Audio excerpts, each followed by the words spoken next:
छत्रपती शिवाजी महाराज संग्रहालयातील शिवकालीन वाघनखे घेऊन कंटेनर पोलीस बंदोबस्तात नागपूरच्या दिशेने रवाना झाले।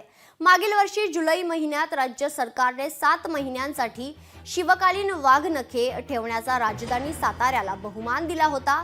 7 महिन्यात 4,20,000 शिवप्रेमींनी वाघनखे पाहण्यासाठी छत्रपती शिवाजी महाराज संग्रहालयाला भेट दिली आहे। या पुढील काळात नागपूर येथील मध्यवर्ती संग्रहालयात शिवकालीन वाघनखे शिवप्रेमींना पाहण्यासाठी उपलब्ध होईल।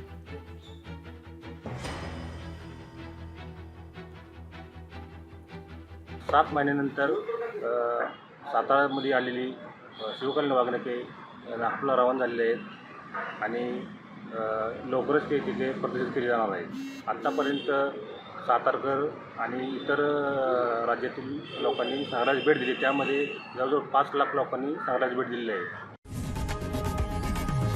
लोकशाही मराठी ऐका, पहा, जागरूक रहा।